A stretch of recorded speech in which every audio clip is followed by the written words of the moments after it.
Olá, seja bem-vindo ao Monte Bravo Cast. Eu sou o Diego. Eu sou o Guilherme e hoje vamos falar sobre a carta mensal da Monte Bravo Corretora, que já está disponível no nosso site.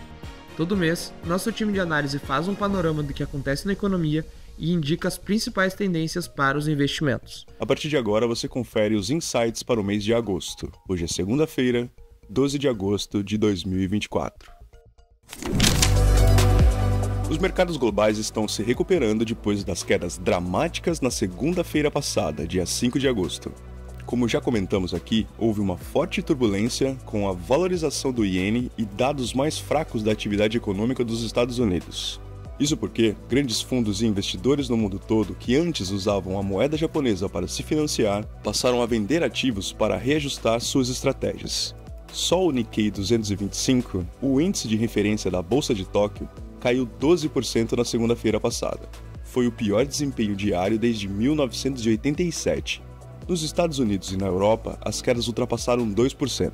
Para piorar, a China também apresentou dados econômicos mais fracos. Isso alimentou o medo de uma recessão, já que a China e os Estados Unidos são responsáveis por quase metade do PIB global.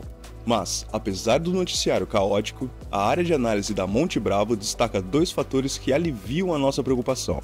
O primeiro é que correções fortes são um fenômeno comum no mercado de ações norte-americano. Desde 1928, por exemplo, o S&P 500 teve pelo menos uma queda diária de 5% ou mais em quase todos os anos até agora. Quedas acima de 10% também foram comuns nesse período. Elas ocorreram em 63% dos anos. O segundo fator é que essa turbulência foi um movimento técnico, algo que tende a ser superado nas próximas semanas.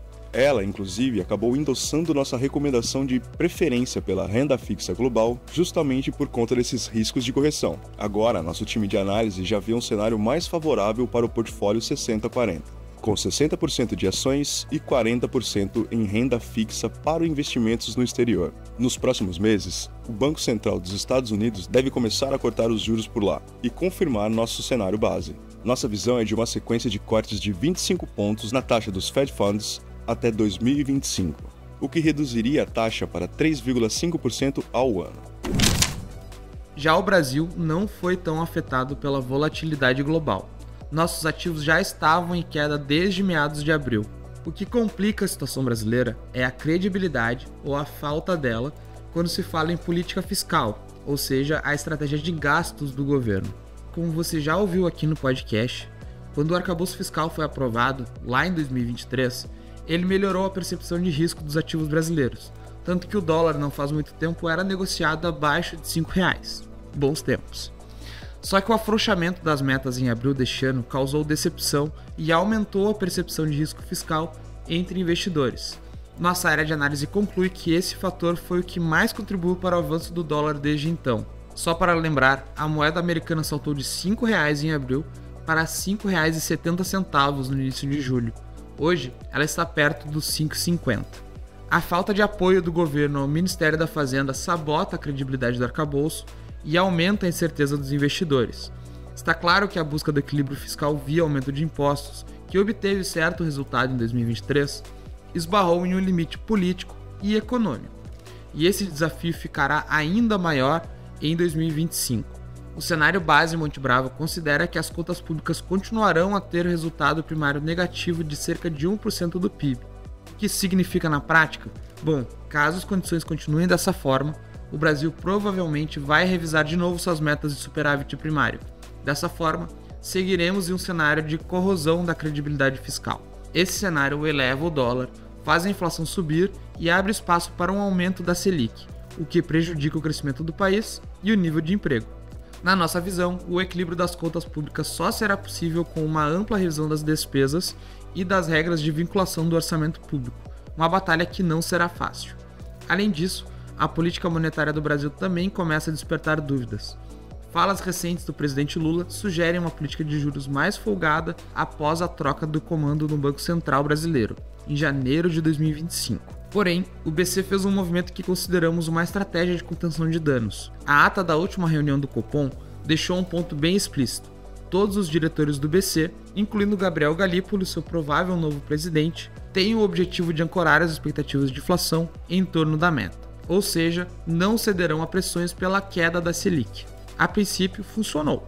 O dólar, que começou o mês perto dos 5,60, agora já opera mais perto dos 5,50. Vamos aguardar os próximos capítulos. Diante do impasse sobre o ajuste fiscal, aqui na Monte Bravo consideramos pouco provável o cumprimento das metas atuais de gastos do governo. O nosso cenário base, que tem 65% de chance de se concretizar, se baseia em 3 pilares.